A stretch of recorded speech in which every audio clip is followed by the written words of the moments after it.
You've been around some big stars in your time as well. Who's been the biggest names you've been around, and who's been the hardest working that you've seen? Oh, um, You've met The Rock, right?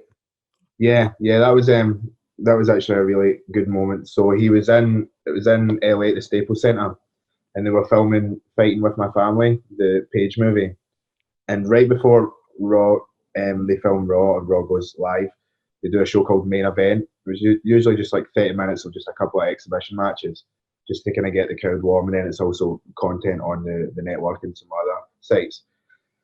And I was wrestling on that, and right before Raw went live, The Rock went out and done a promo to the house and said, "Look, if everyone can stay after Raw, we're going to film some of Fighting My Family. If you can stay for be the audience and get along." Basically, just The Rock having the ability to tell 10,000 people to just sit and watch more after watching 3.5 hours of wrestling.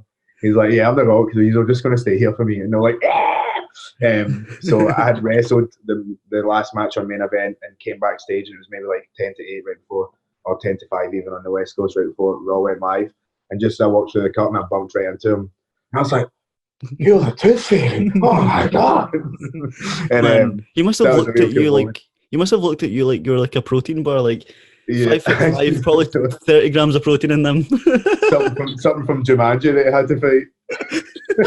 Yeah.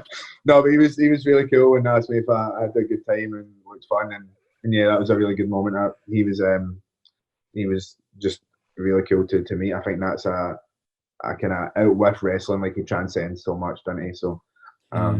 John Cena was always someone that was really helpful. Like he would always watch all the cruiserweight stuff, and he would watch all of 205 Live, which was a separate show that we would do that would be on after SmackDown. So he would sit and watch it, and then he would always give people feedback and advice, and most people, don't do that. So I think that's just a reflection of how hard he works